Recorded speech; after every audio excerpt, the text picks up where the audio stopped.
नमस्कार, आदाब, शत श्री अकाल और खुशामदीद। Very very good evening to all of you people. This is your master DJ Harsh Priyam, जो कि आपके सामने एक बहुत ही बेहतरीन और बहुत ही डिमांडेड टॉपिक लेकर आया है।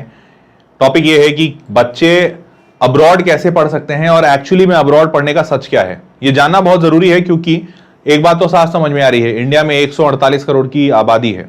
हम देश के सबसे ज्यादा आबादी वाले दुनिया के सबसे ज्यादा आबादी वाले देश हैं। और इस आबादी के बढ़ने से कुछ चीजें अच्छी हुई हैं तो कुछ चीजें खराब भी हुई हैं। खराब के तौर पे जाहिर सी बात है, अपॉर्चुनिटीज कम हो गई हैं, क्योंकि जितनी ज्यादा जनसंख्या रहेगी उतनी अपॉर्चुनिटीज हो पाए, ऐसा आमूमन तौर पर नहीं हो पाता है। खासकर डेवलपिंग कंट्रीज में तो बिल्कुल नहीं हो पाता है। अब इतनी सारी जनसंख्या, आईआईटीज की संख्या कांस्टेंट है। आईआईटीज की संख्या जिस रफ्तार से बढ़ रही है, आबादी उससे कहीं दोगुनी और तीगुनी रफ्तार से बढ़ रही है। आईआईटीज की संख्या भी सेम है, एनआईटीज की संख्या भी सेम है। तो बच्चा बेचारा जाए तो जाए कहां?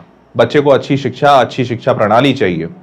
और ये सब कुछ इसलिए भी जरूरी है कि अगर ये सब नहीं मिल पाता है तो ना ही उस बच्चे का विकास होगा, ना ही उसके परिवार का, और ना ही पूरे देश का विकास होगा। तो इसलिए जानना समझना बहुत जरूरी है कि क्या सिर्फ भारत ही एक ऑप्शन हो सकता है पढ़ाई का, या भारत के बाहर भी ऑप्शंस हो सकते हैं, और अगर हो सकते हैं तो कहां कहां वो ऑप्शंस हो सकते हैं। तो आज का ये वीडियो इसी पे है। एक एक पल, एक एक क्षण बहुत ही ज्यादा यूजफुल होगा। आपको जो इंफॉर्मेशन मैं दे रहा हूं, आपको पता भी होगा कि मैं इस चैनल पे जो भी कंटेंट आपके लिए लाता हूं वो well researched, well thought through होता है। और उस कंटेंट के थ्रू मैं आपके नॉलेज को बढ़ाने की कोशिश करता हूं, ताकि आप जो भी फैसले लें, जो भी डिसीजंस लें, वो बहुत सोचे समझे तरीके से ले पाएं। ठीक है, तो चलिए शुरू करते हैं इस वीडियो को बिना ज्यादा डिले किए, एंड लेट्स गेट स्टार्टेड। अब शुरुआत करने से पहले सबसे पहले मैं सारे बच्चों को कहना चाहूंगा कि शीघ्र अतिशीघ्र वीडियो को लाइक कर दीजिए, बिकॉज इस वीडियो को बनाने में मेहनत बहुत लगी है। देखिए, सबसे पहले क्या रीजन है, क्या कारण है कि एक बच्चा सोचता है फॉरेन जाने का। तो आई गेस आप लोग कोरिलेट कर पा रहे होंगे कि हाँ, यही सारे कारण हैं। देखो, जेडब्ल्यू में बहुत ज्यादा कंपटीशन है, क्योंकि करीबन 10 लाख बच्चे जेडब्ल्यू को देते हैं। और अगर 10 लाख बच्चों में से देखा जाए तो करीबन 10,000 ही ऐसे होते हैं जो ठीक ठाक आईआईटी में जा पाते हैं। तो अगर आईआईटी की बात करें तो 10,000 बच्चे ऐसे होते हैं, और कुछ 20-30 हजार बच्चे और ऐसे होते हैं जो एनआईटी या ट्रिपल आईटी किसी अच्छे जगह जा सकते हैं। अब अगर यहां पे देखा जाए तो यहीं पे मेरे को दिख जा रहा है साफ साफ कंपटीशन 1% का। 1%, हाँ 1% तो कहना चाहिए, 10 लाख, हाँ 10,000, तो 1% बच्चा सेलेक्ट होता है। तो बचा हुआ 99% बच्चा कहां जाता है? कोई जवाब नहीं है। बचे हुए 2-3% और अगर मैं ले लूं तो वो शायद एनआईटी में जाते हैं, आईआईटी ट्रिपल आईटी में जाते हैं। लेकिन फिर भी अगर अच्छे कॉलेजेस सारे को हटा दिया जाए तो बचा हुआ 95% बच्चा कहां जाता है? उसके पास शायद कोई ऑप्शन नहीं होता सिवाय बीएससी करने के, या सिवाय बहुत ही महंगे कॉलेज से बीटेक करने के। तो ये सबसे बड़ा कारण है बच्चों के लिए कि वो ये ऑप्शंस खोजना शुरू करते हैं कि भाई हम दूसरे देश जाकर कुछ कर लें, अच्छा कर लें। दूसरा, जब बहुत ज्यादा बच्चे होते हैं, कंपटीशन बढ़ता है, सीट्स बहुत ही हमारे यहां लिमिटेड है ऑब्वियसली। अब बाहर जाने से फायदा क्या होता है? तो पहला कि भाई सबसे पहला फायदा तो ये होता है कि लेस कंपटीशन।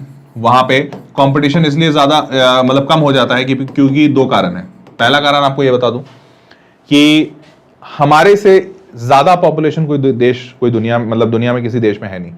तो भैया आप जहां पे भी जाइएगा, ऑब्वियसली लेस पॉपुलेशन है तो कंपटीशन लेस हो जाएगा। दूसरा, कंपटीशन लेस होने के एक और कारण है, जैसे जब भी कोई इंसान जाता है तो अपने से ज्यादा बढ़िया जगह जाता है। मतलब आप अगर हम भारत में अगर डेवलपिंग कंट्री हैं तो हम किसी ऐसे देश की तरफ जाने की कोशिश करते हैं जो डेवलप्ड है या हमसे ज्यादा डेवलप कंडीशन में है। ठीक, तो आप जिस भी देश में जाएंगे, अगर वो डेवलप्ड है तो पता है डेवलप्ड होने का एक बड़ा परिचायक क्या है, बहुत ही बड़ा इंडिकेटर क्या है? वो इंडिकेटर ये है कि वहां पे लोग ज्यादा नौकरियों के पीछे नहीं भागते हैं, बल्कि कुछ अपना शुरू करने का कोशिश करते हैं। स्टार्टअप कल्चर, बिजनेस कल्चर बड़ा स्ट्रांग सा होता है। और अगर बिजनेस स्टार्टअप ना भी कर रहे हो तो बड़े सारे लोग पैशन के पीछे भी जाते हैं, पैशन को फॉलो करते हैं, क्योंकि उन लोगों के पास खाने पीने के लाले नहीं होते हैं, बेसिक फैसिलिटीज उनके पास अनअवेलेबल हो, ऐसा नहीं होता है। इसीलिए लोगों को इस बात की चिंता नहीं होती कि सबसे पहले पेट तो भर लें, तब तो जाके हम अपना पैशन फॉलो करें। हमारे देश में सबसे ज्यादा यही होता है। अगर आज कोई बच्चा बोले कि पापा मुझे आगे चल के गिटार बजाने का मन है, तो पापा उसको 2 थप्पड़ मारते हैं, नालायक, गिटार बजाएगा क्या करेगा आगे लाइफ में? गिटार बजा के क्या पैसे कमाएगा? क्योंकि उस पिता को इस बात की चिंता है कि अगर मेरा बच्चा गिटार बजाने लगा तो अपने लालन पोषण के लिए इतने पैसे भी नहीं कमा पाएगा कि वो अपने परिवार को बेसिक सुख सुविधाएं दे सके। और इसीलिए एक पिता परेशान होता है, इसीलिए हमारे परिवार परेशान होते हैं जब कोई भी बच्चा ये कहता है कि हमें पैशन फॉलो करना है। लेकिन बाहर के देशों में ऐसा नहीं है। बाहर के देशों में पैसे काफी होते हैं, उन लोग समृद्ध लोग हैं, इसीलिए वो कई बार अपने पैशंस को भी फॉलो करते हैं। इसीलिए आपने देखा होगा बाहर के देशों में बहुत सारे बच्चे हायर स्टडीज तक जाते हैं, पीएचडी भी करते हैं। इनफैक्ट मेजॉरिटी बच्चे पीएचडी करते हैं और पीएचडी के बाद लोग पोस्ट डॉक्टरेट भी करते हैं, मतलब पीएचडी के बाद भी रिसर्च में लगे हुए हैं, क्योंकि वहां पे सुविधाएं अच्छी हैं। अब इन सब चीजों से होता क्या है कि ऑब्वियसली वहां पे भी नौकरियां तो हैं, तो नौकरियों को लेने वाले लोग कम हैं, तो जाहिर सी बात है जब कम लोग हैं नौकरियों को लेने वाले तो उन नौकरियों पे प्रेशर कम होता है। और ठीक यही सेम इशू या यही सेम माहौल उनके यूनिवर्सिटीज में होता है, क्योंकि जब उनके पास बहुत पैसे हैं तो वो अपने इंफ्रास्ट्रक्चर को अच्छा बिल्ड करते हैं। उनके कॉलेजेस अच्छे हैं तो बड़े बड़े कॉलेजेस हैं, काफी सारी सीटें हैं, बच्चे पढ़ने के लिए नहीं है, तैयार नहीं है, बिजनेस कर रहे हैं या फिर अपना लाइफ में चिल मार रहे हैं। तो ऐसे सिचुएशंस में वहां पे कंपटीशन बहुत कम हो जाता है। सबसे पहला तो यही पॉइंट है। दूसरा, diverse course options to choose from, क्योंकि भैया आगे बढ़ के जैसे जैसे डेवलप होता है कोई इंसान तो बहुत सारे नई नई चीजें खोजता है, तो दूसरे देशों में आपके पास ऑप्शंस बहुत सारे बन जाते हैं। जैसे आज की डेट में आपको पता होगा इंडिया में मेजॉरिटी कॉलेजेस कंप्यूटर साइंस देता है। कुछ अच्छे अच्छे कॉलेजेस जैसे आईआईटी एनआईटी अब ये समझ पा रहे हैं कि कंप्यूटर साइंस से काम नहीं चलेगा, तो they are giving computer science plus data science. कुछ लोग दे रहे हैं कंप्यूटर साइंस के साथ प्लस आर्टिफिशियल इंटेलिजेंस। बाहर के कुछ ऐसे कॉलेजेस हैं जो कंप्यूटर साइंस पढ़ाते ही नहीं है, वो बोलते हैं आ जाओ हम डेटा साइंस में आपको पूरा 4 साल का बीटेक देंगे। ऐसे कॉलेजेस हैं बाहर में जहां पे वो बोलते हैं कि हम आपको data science plus machine learning plus artificial intelligence ये पढ़ाएंगे, जो काम की चीज है सिर्फ वो पढ़ाएंगे, कंप्यूटर साइंस क्यों पढ़ाए, वो पुराना हो गया। तो अब आप समझ पा रहे होगे कि वो लोग थोड़ा और 2-4 कदम आगे हैं। इनफैक्ट आप विश्वास नहीं करोगे, वहां पे ऐसे ऐसे कोर्सेज होते हैं, जैसे वहां पे आपको मैंने एक डिग्री देखी थी एक कॉलेज की जहां पे था कंप्यूटर साइंस विद इकोनॉमिक्स। और मैंने जब पढ़ा, जानने की कोशिश की, यार कंप्यूटर साइंस और इकोनॉमिक्स हमारे यहाँ तो ये एक साइंस का सब्जेक्ट है और ये एक आर्ट्स का सब्जेक्ट है, दोनों को मिलाया कैसे इन लोगों ने। तो इतना बढ़िया एक्सप्लेनेशन दिया हुआ था, उसमें दिया हुआ था कि कंप्यूटर साइंस के थ्रू हम बच्चे को कोडिंग स्किल सिखाएंगे, इकोनॉमिक्स पढ़ा के हम उस बच्चे को फाइनेंशियल मॉडल्स बनाना सिखाएंगे, और फाइनेंशियल मॉडल्स जानकर वो बच्चा जब कंप्यूटर साइंस कोडिंग स्किल जानता है तो उससे वो अपने किसी भी फाइनेंशियल मॉडल को स्ट्रक्चरली दिखाना कैसे है और कंप्यूटर में कोड करके उससे आगे की चीजें कैसे बिल्ड करनी है ये सीखेगा। और इसका फ्यूचर प्रोस्पेक्ट क्या होगा कि वो बच्चा चाहे तो देश की अर्थव्यवस्था की तरफ आगे बढ़ सकता है, मतलब कंट्रीज जीडीपी एंड फाइनेंस के ओर, या बैंकिंग में आगे जा सकता है, बैंक के फाइनेंशियल मॉडलिंग कर सकता है, या स्टार्टअप्स को फाइनेंशियल मॉडलर्स की बहुत ज्यादा जरूरत पड़ती है, स्टार्टअप में जा सकता है, या किसी भी बड़े कंपनी में इकोनॉमिक्स का बैकग्राउंड लेके कंप्यूटर साइंस वाला इंसान तुरंत हायर कर लिया जाता है। मैंने बोला भाई साहब क्या लेवल का सोचा है इन लोगों ने। भाई कंप्यूटर साइंस विद इकोनॉमिक्स हमारे यहां सोचते ही नहीं है। तो आपको ये जो कल्चर, ये जो कोर्स का डाइवर्सिटी मिलता है ये बहुत ज्यादा मिलता है और ये बहुत ही अच्छी बात है अपने आप में। अब और आगे बढ़े, मेक्स यू मोर एम्प्लॉयबल। जाहिर सी बात है जब आप ऐसे यूनिक बेहतरीन कोर्सेज करेंगे तो आपकी एम्प्लॉयबिलिटी बढ़ जाती है। From learning a language to living a language, ये एक और इंपॉर्टेंट चीज है। जैसे जब आप दूसरे देश जाते हैं तो यार हम यहां रह के दूसरे देश की भाषा बोल लेते हैं, जैसे से फॉर एग्जांपल आप यहां पे हैं तो आप इंग्लिश लैंग्वेज बोल लेते हैं, बट इंग्लिश कल्चर को जीना, इंग्लिश कल्चर को समझना अपने आप में एक नया एक्सपीरियंस होता है। ठीक उसी प्रकार जैसे हम अपने इंडियन रेस्टोरेंट्स में बैठ के चाइनीज खा लेते हैं, जापानीज खा लेते हैं, लेकिन जापान जाकर जापानीज खाना या जापानी कल्चर को समझना या चाइनीज कल्चर को समझना अपने आप में एक पूरा नया एक्सपीरियंस होता है। तो ये एक बड़ा एडेड एडवांटेज होता है और इसकी वजह से ब्रिंग्स यू इंटरनेशनल एक्सपोजर। कोई भी ऐसा इंसान जो बहुत सारे देश घूमा है अपने आप में बड़ा इंटरेस्टिंग इंसान होता है, और वो चूंकि बहुत सारे कल्चर्स को देखता है तो उसकी थॉट प्रोसेस बड़ी ब्रॉड हो जाती है, बहुत ज्यादा समझदार इंसान हो जाता है वो। ठीक है, and then moving forward you gain a global perspective. जैसा मैंने बोला कि आपका पर्सपेक्टिव ब्रॉड हो जाता है, आप बहुत सारी चीजें समझने सोचने लगते हो। जैसे सिंपल सी बात बताता हूं, हमारे देश में कई बार आपने सुना होगा कि कई बार इस बात पे बड़ी चर्चाएं, मूवीज बनती है हमारे यहाँ, अरे लड़की ने छोटे कपड़े पहन लिए। तो अब हमारे यहां आज के डेट में मूवीज बन रही हैं लोगों को जागरूक करने के लिए कि लड़कियों के छोटे कपड़े पहनने या बड़े कपड़े पहनने से फर्क नहीं पड़ता। मतलब बेसिकली उनको ये आजादी दी जानी चाहिए। इस पे आज मूवीज बन रही हैं। तो समझो, जैसे मूवीज तब बनती हैं जब जमाने की मानसिकता बदली नहीं हो, क्योंकि हमेशा मूवीज के थ्रू जमाने की मानसिकता को बदला जाता है। ठीक है, जैसे आप लोगों ने मूवीज देखी होंगी अक्षय कुमार की टॉयलेट एक प्रेम कथा। वो मूवी में यही दिखाया गया है कि भैया बहुत सारे ऐसे लोग हैं आज भी जो टॉयलेट अपने घर में नहीं रखते। तो इस मानसिकता को बदलने के लिए वो मूवी बनाई गई थी। एक मूवी था पैडमैन।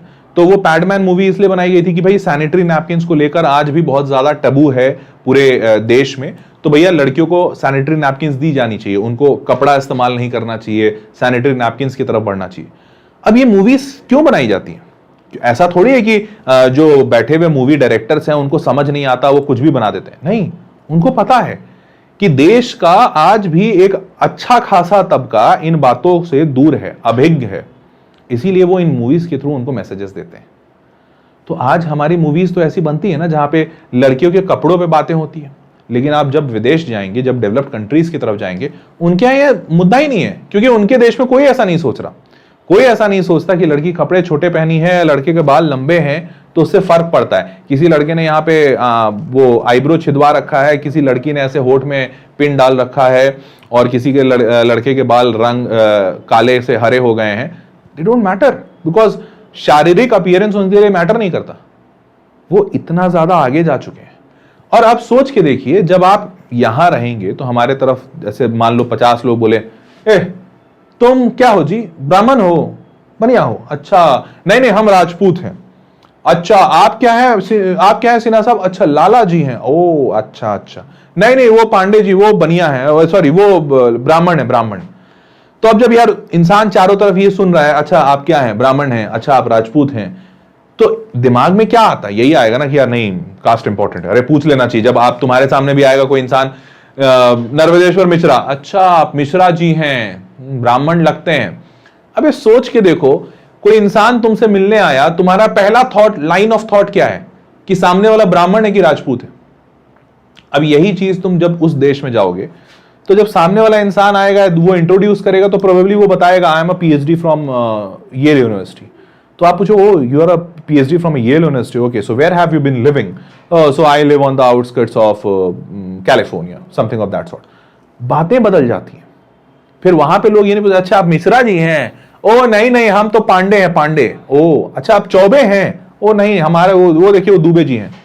अभी समझ रहे हो, कॉन्वर्सेशंस बदल जाते हैं, आपके लिए इंपॉर्टेंट चीजें अलग हो जाती हैं। शायद आप यहां पे बैठकर किसी एक ग्रुप से बात कर रहे होगे कि यार आईपीएल में ना आरसीबी ने राजस्थान रॉयल्स को ऐसा हरा दिया, बट वहां आप शायद बैठ के बात कर रहे होगे कि यार you know financial economical crisis is about to happen.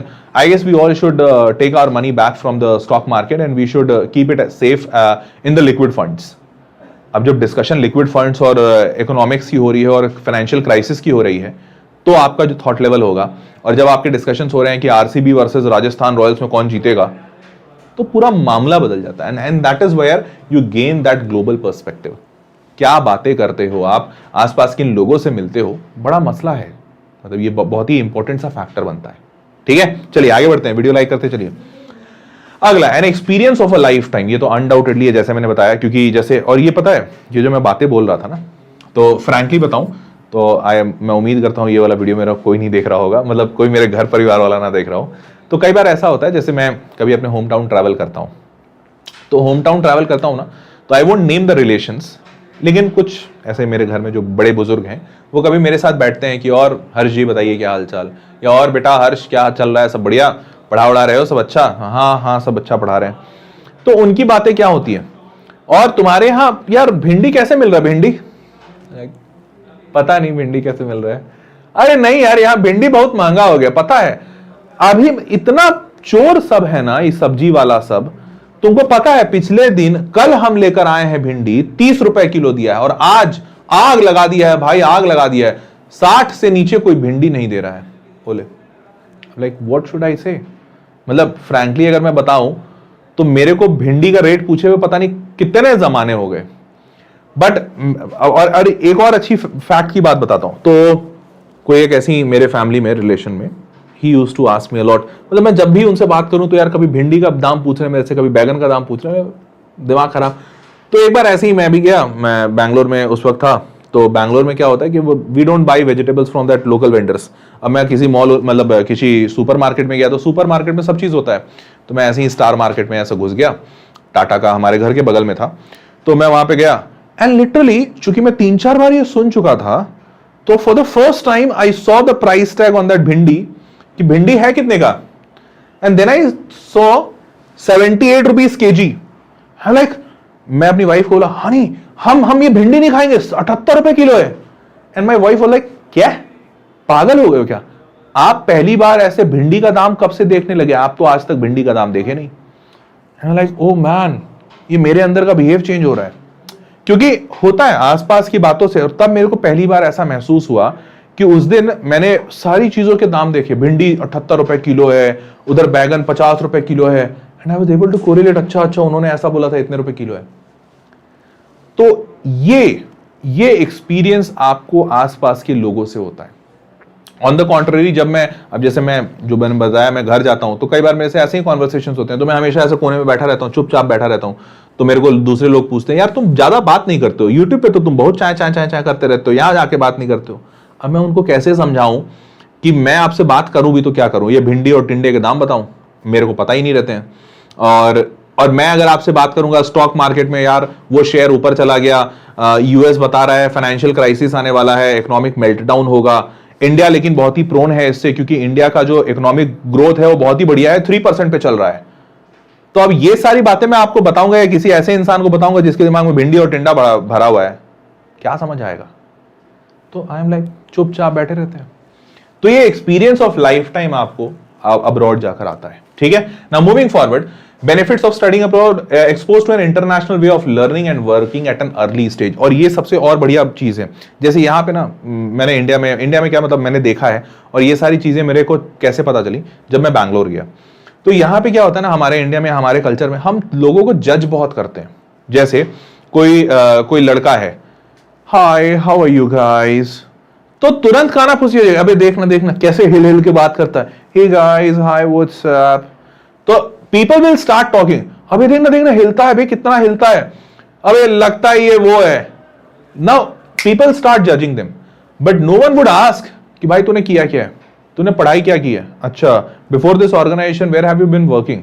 But people देख अबे देख इससे हाई बोलना, देख ये ऐसे हिल के हाई बोलेगा। They do have this culture, but आप जब बाहर जाते हैं ना, तो आप जब बहुत सारे लोगों को ऐसा काम करते देखते हैं, और क्योंकि वहां पे भी अब जैसे मान लो तुम जाके बोलोगे hey CC how much he is trembling, तो जो दूसरा सुनने वाला बोलेगा what how does it matter man, तो तुम खुद ही चुप हो जाओगे, तुम बोलेगा अरे हाँ यार काम करते हैं भाई। तो आपको नई नई चीजें सीखने को मिलती है, ठीक है। अब जाना कहाँ है फिर, ऐसे इतनी अच्छी अच्छी बातें तो हमने बना दी, जाना कहाँ है। तो देखो ऑप्शंस कुछ मैंने बताए, जैसे ऑस्ट्रेलिया अनडाउटेडली डेवलप्ड कंट्री है, हमसे ज्यादा डेवलप है। कनाडा ऑस्ट्रेलिया से भी ज्यादा डेवलप्ड है। परचेजिंग पावर पैरिटी, मतलब जो यहाँ की परचेजिंग कैपेसिटी होती है लोगों की, वो बहुत ही बढ़िया होती है। Canada is one of the best destination, most sought after destination for most of the students and most of the working people. फिर जर्मनी हो सकता है, वैसे ही सिंगापुर हो सकता है। Singapore is one of the fastest growing country in Asia, one of the fastest, because जितने कम time में सिंगापुर ने जितना डेवलपमेंट दिखाया वो दूसरे लोग नहीं दिखा पाते हैं। तो सिंगापुर बहुत ही अच्छी जगह है, काफी महंगी जगह भी है। उसके बाद फ्रांस हो गया, फ्रांस अनडाउटेडली डेवलप्ड है, टॉप 5 नेशंस में जिसके पास वीटो पावर है यूनाइटेड नेशंस में, France is one of them. And USA तो खैर बताने की जरूरत ही नहीं है, डेवलप्ड कंट्रीज या the most developed country of the entire world, तो भाई यूएसए भी एक ऑप्शन है। अब ये तो मैंने ऑप्शंस बता दिए, लेकिन और उसके साथ साथ यूके, नॉर्वे ऐसी कंट्रीज भी आती हैं जो थोड़े से पोलर कंट्रीज हो जाते हैं, जहां पे ठंड ज्यादा पड़ती है, बट अगेन बहुत सारे बच्चे जाते हैं, अच्छा जगह है, ठीक है। इटली, न्यूजीलैंड ऐसी कंट्रीज हैं जो बहुत ही कम, लेस पॉपुलेटेड हैं, बट अच्छे फैसिलिटीज हैं यहाँ पे, सरकारी फैसिलिटीज बहुत अच्छे हैं और यहाँ पे बच्चे जाते हैं। बट ये सारी चीजों के बाद आयरलैंड एंड नीदरलैंड्स भी हैं। इन सारी चीजों के बाद वेयर शुड यू गो, सबसे बड़ा सवाल तो ये होता है, क्योंकि मैंने तो यहाँ पे इतने सारे ऑप्शन दिखा दिए, आयरलैंड जाओ, नीदरलैंड जा सकते हो, इटली, न्यूजीलैंड, यूके, नॉर्वे, आप कहीं भी जा सकते हो तुम। बट अब तुमको समझना पड़ेगा कहाँ का क्या फायदा है और क्या नुकसान है। जैसे अगर मैं स्टार्टिंग से शुरू करूं तो ऑस्ट्रेलिया से शुरू करते हैं। ऑस्ट्रेलिया बहुत ही अच्छे कॉलेजेस हैं, यहाँ पे पढ़ने का बहुत ही अच्छा स्कोप है, ऑप्शंस है। लेकिन ऑस्ट्रेलिया में बहुत ज्यादा देखा गया है कम्युनल क्लैशेस थोड़े ज्यादा होते हैं, खासकर इंडियंस के साथ, या इंडियंस तो क्या, इवन अफ्रीकन के साथ। ऑस्ट्रेलिया में पता नहीं क्यों लेकिन थोड़े ज्यादा न्यूज में तो हमेशा आते हैं। तो ऑस्ट्रेलिया प्रोबेबली बहुत सारे बच्चे जाना पसंद नहीं करते हैं, क्योंकि वो थोड़ा सा रहता है यू इंडियन गेट आउट, तो ऐसा टाइप से रहता है। हेंस ऑस्ट्रेलिया लोग पसंद नहीं करते, ऑल्दो अच्छी यूनिवर्सिटीज हैं, मतलब अच्छा जगह है, थोड़ा सा हॉट क्लाइमेट रहता है यहाँ का, बट उन सब चीजों को अगर साइड रख दें तो कॉलेजेस अच्छे हैं, लेकिन सस्ता नहीं है, ध्यान रखिएगा, सस्ता नहीं है। अब अगर बात करें कनाडा, कनाडा थोड़ा सा पोलर टाइप का कंट्री हो जाता है। पोलर टाइप मतलब मोस्टली यहाँ पे ठंड रहती है, बहुत ज्यादा ठंड रहती है। कनाडा में स्कोप बहुत अच्छा है, क्योंकि पहला इनके पास बहुत जमीनें हैं और हेंस आप लोगों को फैसिलिटीज बहुत अच्छी मिल जाएंगी। यहाँ की कॉलेजेस यूनिवर्सिटीज पैसा तो जो लेती हैं उनके हिसाब से ठीक ठाक है, हमारे हिसाब से बहुत ज्यादा हो जाता है, बट वर्किंग अपॉर्चुनिटीज बहुत मिलती हैं। वर्किंग मतलब बेसिकली यहाँ पे जॉब करने का वो सारी अपॉर्चुनिटीज बहुत ज्यादा मिलती हैं, ठीक है। तो ये वर्किंग अपॉर्चुनिटीज बहुत बढ़िया है कनाडा में। और बहुत सारे, अब सबसे अच्छी बात ये है कनाडा में जब आप जाइएगा तो आपको इंडियन पॉपुलेशन बहुत ज्यादा मिलेगा, बहुत ही ज्यादा। तो you will more of a sort feel like that you are in India only. Canada में ये अच्छी बात है कि आपको ऐसा रहेगा ये इंडिया ही है, ठीक है। अब जर्मनी की बात करें तो जर्मनी बहुत ही ज्यादा सस्ता जगह है पढ़ाई के मामले में, बट रहने होने के मामले में नहीं। तो यहाँ पे पढ़ाई वढ़ाई के मामले में सस्ता क्यों है? क्योंकि यहाँ की यूनिवर्सिटीज में फीस ऑलमोस्ट नेग्लिजिबल है, ठीक है। अभी मैं डिस्कस करूंगा जर्मनी के बारे में। अब और Germany is one of the European countries. तो यूरोप भी एक बहुत ही बढ़िया डेवलपिंग कॉन्टिनेंट है, बहुत ही ज्यादा तेजी से आगे जा रहा है, तो वो सब फायदे हैं। फिर आता है सिंगापुर। सिंगापुर एशिया का कंट्री है, अपने इंडिया से बड़े बाजू में है, लेकिन महंगा बहुत ज्यादा है और यहाँ पे पढ़ना भी बहुत ज्यादा महंगा है, यहाँ का ट्यूशन फीस भी बहुत ज्यादा है, ये इसका ड्रॉबैक है। लेकिन अच्छी बात यह है कि ज्यादा दूर नहीं है, तो तुरंत तुम 2-3-4 घंटे की फ्लाइट में तुरंत सिंगापुर से इंडिया, इंडिया से सिंगापुर हो सकते हो। कल्चर का बहुत ज्यादा डिफरेंस नहीं दिखेगा, थोड़ा सा वो थाई कल्चर, थोड़ा सा चाइनीज कल्चर है, बट स्टिल इंडियंस और सिंगापुरियंस में ज्यादा अंतर नहीं होता है। अब आगे बढ़े, अगर फ्रांस की बात करें तो फ्रांस में फ्रेंच लैंग्वेज का एक बड़ा सा मसला है। जैसे ये सिंगापुर में लैंग्वेज का उतना मसला नहीं है, जर्मनी में थोड़ा रहेगा, जर्मन ज्यादा चलता है। सिंगापुर में तो इंग्लिश ही चलेगी मोस्टली। फ्रांस में फ्रेंच चलेगा। फ्रेंच ये भी यूरोपियन कंट्री है, बहुत ही ज्यादा डेवलप्ड है, लेकिन एक्सेसिवली महंगा है, बहुत ही ज्यादा महंगा है, ठीक है। तो बहुत ही ज्यादा महंगा है। तो फ्रांस और अच्छे ऑप्शंस हैं, बट महंगा भी है, कॉम्पिटिटिव भी है, तो नौकरियां लेना, निकालना, अच्छा काम करना वो थोड़ा सा कठिन होता है यहाँ पे लोगों के लिए। यूएसए की बात करें, undoubtedly best of the country, सारे लोग जाना चाहते हैं, बट अब यहां जाना ही बहुत मुश्किल है, बिकॉज सारे के सारी दुनिया के लोग यूएसए की तरफ भाग रहे थे। तो यूएसए का वीजा प्रोसेस इतना ज्यादा कठिन कर दिया गया है कि अब यहां वीजा मिलना बड़ा मुश्किल है, तो इसलिए यूएसए लोग मोस्टली अपने रडार से हटा के चलते हैं। आगे बात करें यूके इज लंदन, अच्छी जगह है, लेकिन यहाँ का वेदर बहुत ही ज्यादा अनप्रेडिक्टेबल है। अभी पूरी धूप है और 2 मिनट बाद बारिश होनी शुरू हो जाएगी, या अभी धूप है और तुरंत थोड़ी देर बाद ओले गिरने हो जाएंगे। तो बड़ा अनप्रेडिक्टेबल सा वेदर है, छोटी सी कंट्री है, तो एक तो ये वेदर इशू है। दूसरा अगेन कम्युनलिज्म, वो थोड़ा कहते हैं ना ओल्ड माइंडसेट, यू इंडियन वैसा वाला, तो वैसा वाला थोड़ा सा रहता है, तो इसलिए। और दूसरा यूके महंगा भी है, ठीक है। तो उस कारण से लोग बहुत सारे नॉर्वे जैसी कंट्रीज, नॉर्वे, आयरलैंड, स्कॉटलैंड ऐसी कंट्रीज चुनते हैं जो इसके आजू बाजू हैं। फैसिलिटीज वहां पे बहुत अच्छी हैं, जैसे Ireland is one of the most sought after career options for most of the medical students. बड़ी अच्छी फैसिलिटीज है यहाँ पे, सस्ता भी है और ठंडा प्रदेश भी है, ठीक है। नॉर्वे भी जा सकते हो। मूविंग फॉरवर्ड, इटली में आपको कल्चर का डिफरेंस काफी मिलेगा, तो अगर आपको कुछ ऐसा कल्चरल डिफरेंस चुनना है तो जा सकते हो, हालांकि लैंग्वेज का इशू आएगा। न्यूजीलैंड की बात करें तो न्यूजीलैंड में जाना बड़ा मुश्किल है, बट उसके बाद चीजें बहुत सॉर्टेड हैं, बहुत ही अच्छा सा शांत प्रदेश है, शांत लोग हैं, बड़े आसानी से तुम घुल मिल जाओगे, यहाँ पे कोई टेंशन नहीं है, साफ सुथरा देश है, अच्छा पैसा कमा सकते हो, कम पैसे में पढ़ाई कर सकते हो। तो न्यूजीलैंड ओवरऑल बहुत अच्छा है, बस जाना थोड़ा मुश्किल है। यूएसए इतना मुश्किल नहीं है, बट थोड़ा मुश्किल है। Moving forward, Ireland and Netherlands, तो दोनों बहुत ही बढ़िया कंट्रीज हैं। अब आज मैं जो बात करूंगा वो जर्मनी पे बात करूंगा। जर्मनी पर्टिकुलरली क्यों बात कर रहा हूं? पहला तो जर्मनी में एक चीज है, जहां जर्मनी में आपको बता दूं सबसे बड़ी चीज जो है, ट्यूशन फीस यहां लगती नहीं है। अंडा, एब्सोल्युटली अंडा, 1 भी रुपया नहीं लेंगे तुमसे पढ़ने का।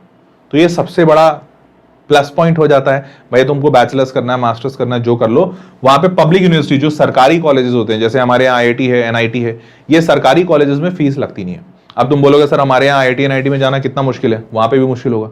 नहीं, वहां ऐसा नहीं है। वहां पे सरकारी कॉलेजेस के लिए लोग मरे जा रहे हैं, ऐसा बिल्कुल नहीं है। ठीक है, तो सरकारी कॉलेजेस में लोगों के एडमिशन हो जाते हैं। तो ये सबसे बड़ा प्लस पॉइंट है। One of the biggest advantage study in Germany is that there are tuition fees to pay most of the university courses. ये सबसे अच्छी बात है।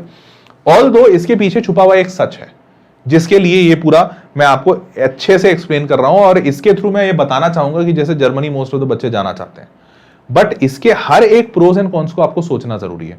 और इसी तरीके से जर्मनी के अलावा तुम कोई और ऑप्शन भी लोगे ना, तो उसके हर एक पॉइंट को सोचना जरूर। क्या है इसके पीछे का सच? इसके पीछे का सच ये है कि जैसे सबसे पहला रेंट, वहां पैसा नहीं दोगे पढ़ने का, बट रहने का तो पैसा दोगे, वो तो फ्री नहीं है। तो यहां का रेंट करीबन 300 यूरो से लेकर 700 यूरो तक होता है। 300 यूरो तब जब आप एक रूम लेके शेयर कर रहे हो। 300 यूरो का मतलब होता है करीबन 90 रुपए के आसपास यूरो चल रहा है, तो 27,000 रुपए एक महीने के। अब इसको नोट करते जाना, 27,000 रुपीज लग रहा है एक महीने का। ठीक है, अब आगे बढ़ते हैं। फिर आया यूटिलिटीज। यूटिलिटीज मतलब आपका भैया गैस का बिल, इंटरनेट का बिल, मोबाइल का, टीवी का, वो सब तो लोगे भाई, जो गैस यूज करोगे, खाना बनाओगे, तो उसको यूटिलिटीज कहते हैं। यूटिलिटीज का बिल करीबन 200-225 रुपए के आसपास आता है, जोड़ोगे तो करीबन 19,700 मतलब 20,000 रुपए के आसपास। तो 20,000 रुपए का पर मंथ का ये खर्चा है। ठीक है, यहां तक आ गए। 20,000 का ये खर्चा और 27,000 का ये खर्चा, मतलब 47,000 रुपए का खर्चा है ये यूटिलिटी। अभी यहां तक ये बेसिक है। अब बात करते हैं ट्रैवल। तो हो सकता है तुम कॉलेज के पास रहो तो ट्रैवल ना करो, बट और कॉलेज से दूर रहो तो ट्रैवल करो। बट मोस्टली जिन कॉलेजेस, जहां पे कॉलेजेस होते हैं, उनके आसपास के रहने का जगह महंगा होता है। ये सिंपल सा रूल है, जैसा कोटा में भी होता है। तुम्हारा जहां कोचिंग होगा वहां के आसपास के रूम महंगे होंगे, थोड़ा दूर जाओगे तो सस्ता पड़ेगा। तो ये सेम कॉन्सेप्ट यहाँ पे भी है। तो जब तुम पास रहोगे तो तुमको ट्रैवल नहीं लगेगा, लेकिन रूम का रेंट बढ़ जाएगा, और दूर जाओगे तो ट्रैवल लगेगा, रूम का रेंट कम हो जाएगा। तुम्हारी इच्छा, जैसे देख लो। अब करीबन 10,000 रुपए के आसपास ये मान लिया। ठीक है, तुम कॉलेज जाने के लिए कम्यूट नहीं करोगे, किसी और चीज के लिए करोगे। मैं 10,000 रुपए नहीं लेता हूँ, 2-4 हजार रुपया, 5,000 रुपए लेता हूँ कि भैया मान लो 5,000 रुपए महीने का खर्च करोगे। फूड एंड ड्रिंक, अगर कभी बाहर जाते हो तो पैसा लगेगा, नहीं जाते हो भाई, मान लो तुमको कम में चलना है तो कम में चलते हो, तो मैं मानता हूँ नहीं जाओगे तुम। ठीक है, चलिए मान लेते हैं, या फिर काइंड ऑफ यहाँ पे 8,000-9,000 लगा, मान लेते हैं 2-3 हजार रुपए लगाओगे कभी कभार दोस्तों के साथ बाहर गए तो। ठीक है, वंस इन अ मंथ। उसके बाद हेल्थ इंश्योरेंस, ये मोस्ट ऑफ द स्टूडेंट्स लेते हैं, बिकॉज हेल्थ इंश्योरेंस इंपॉर्टेंट है। आप दूसरे देश में हैं, वहां पे अगर बीमार पड़ गए तो भैया पब्लिक सर्विसेज होनी चाहिए। वहां के पब्लिक हॉस्पिटल्स अच्छे होते हैं, सरकारी हॉस्पिटल्स, बट वहां पे भी इलाज करने के लिए पैसे लगते हैं। तो आप पहले से इंश्योरेंस लो, ताकि अगर कभी बीमार पड़ जाओ तो आपको बहुत ज्यादा पैसा ना देना पड़े। और हेंस 10,000 रुपए का लोग लेते हैं। अब ये साल का एक बार है, ये मंथली नहीं है, तो ये साल का एक बार है, तो साइड रखते हैं। फिर गोइंग आउट, तो गोइंग आउट में मान लेता हूं तुम नहीं जाओगे, अपना पैसा बचा के चलोगे। एंड देन अदर, तो अदर में कुछ 2,000 रुपए और मान लिए। अब टोटल एक्सपेंसेस को अगर मैं जोड़ूं, तो टोटल एक्सपेंसेस जो मैंने सारे जोड़े, 47,000 और 5,000 और 10,000, करीबन 57,000, मतलब मोटा मोटी 60,000 रुपए। यहाँ 76 इन्होंने एक्सपेंस लिया है, बट मिनिमम 60,000 रुपए एक महीने का खर्च है, मिनिमम। अब अगर इसको पूरे 6 महीने, मतलब सॉरी पूरे साल से मल्टीप्लाई करूं, तो 60 × 12, 7,20,000, 720 के, और अब उसमें 10,000 का इंश्योरेंस और बाकी सारी चीजें, तो करीबन तुम मान सकते हो 7.5 लाख रुपए एक साल का। अब एक बात सोच के बताओ, लग तो तुम्हारा भी बेटा यहां 7.5 लाख ही है? ठीक है, तुमको फ्री एजुकेशन मिल रहा है, लेकिन वो जगह अपने आप में महंगी है। और रियलिटी अगर बताऊं तो ये जर्मनी महंगा बोलते नहीं, बोलते हैं यूरोप में एवरेज लेवल पे है जर्मनी। मतलब समझ लो, अभी मैं तुमको फ्रांस के बारे में बता रहा था, तो फ्रांस कितना महंगा होगा। फ्रैंकली अगर बताऊं तो फ्रांस में एक एवरेज 1 BHK लेने का करीबन 1.25 लाख रुपीस पर मंथ लगता है। 1.25 लाख रुपए, 1 से 1.25 लाख रुपए एक 1 BHK का लगता है, मतलब फ्रांस में, स्विट्जरलैंड वगैरह जैसी जगह में। तो अब आपको समझ में आ रहा होगा कि यूरोप के हिसाब से ये काफी सस्ता है। 60,000 रुपए में तुम रह भी लिए, खा भी लिए, सब कर लिए, तो उनके हिसाब से सस्ता है। लेकिन हमारे हिसाब से देखो भाई, बच्चा अपना यहाँ पे प्राइवेट कॉलेज में क्यों एडमिशन नहीं ले रहा है कि भैया उसको साल का 4 लाख रुपए, 5 लाख रुपए देना पड़ेगा। चाचा वहां जाके 7.5 लाख रुपए दोगे, और 7.5 लाख में भी कोई लैविशिंग जीवन नहीं जी रहे हो, एवरेज जीवन जियोगे।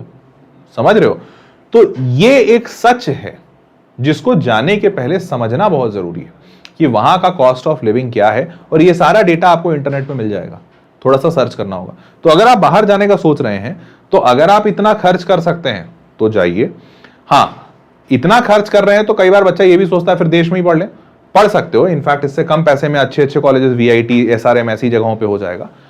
अब इनमें से कुछ ऐसे बच्चे होते हैं जिनका एक्सपेक्टेशन होता है कि मेरे को इंटरनेशनल पढ़ना है, आगे चल के मेरे को देश से बाहर जाना है, बड़ा इंसान बनना है, तो ऑब्वियसली फिर ये खर्च जायज है, तुम पढ़ सकते हो। लेकिन अगर ऐसा एक्सपेक्टेशन नहीं है, तुमको कम खर्चे में अच्छा पढ़ना है, तो इंडिया बेटर प्लेस है। भैया बाहर से लोग इंडिया आते हैं, तुमको नहीं दिखता होगा, लेकिन तुम अगर कभी जाना चाहो तो दिल्ली यूनिवर्सिटी चले जाओ, वेल्लोर इंस्टीट्यूट ऑफ टेक्नोलॉजी चले जाओ, एसआरएम चला जाओ, आईआईटी चले जाओ। इन जगहों पे आउट ऑफ इंडिया से लोग आते हैं पढ़ने के लिए, क्योंकि इंडिया की एजुकेशन सिस्टम चीप है बाकी देशों से।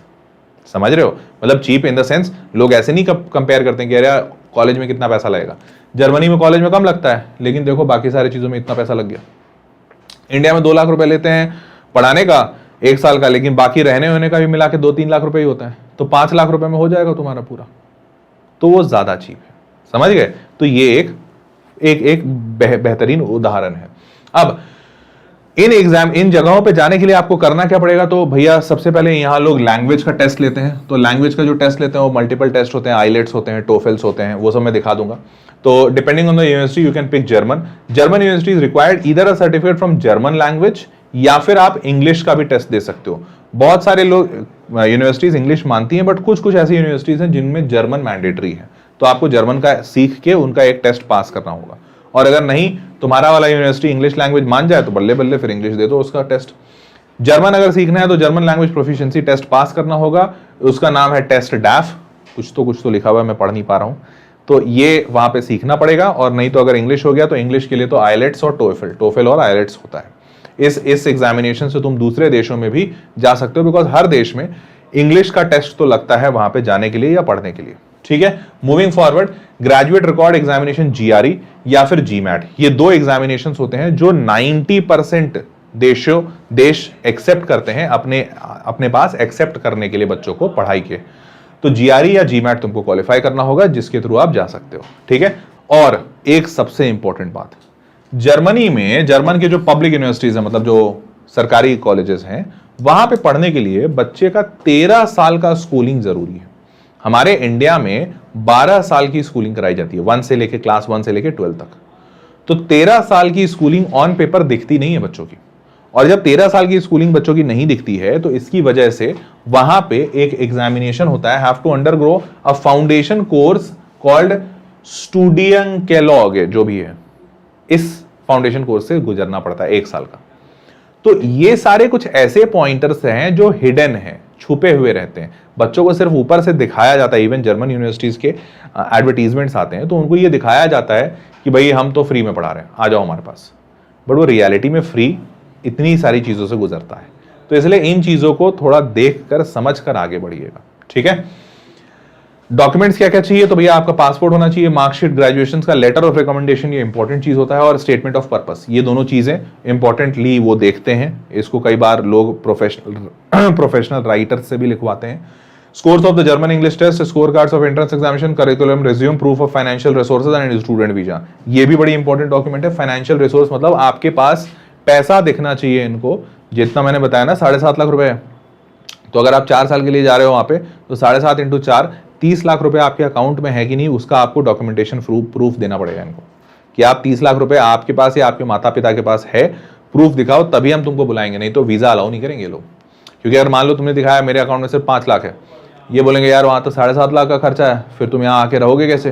तुम बोलोगे नहीं सर हम कुछ कर लेंगे, कुछ काम धाम कर लेंगे, बोलेंगे बट काम धाम कर लेंगे, नहीं मिला तो तुम इनको फिर कन्विंस नहीं कर पाओगे। सो दे हैव रूल्स, आपको फाइनेंशियल रिसोर्सेज का प्रूफ दिखाना होगा। ठीक है, समझ गए?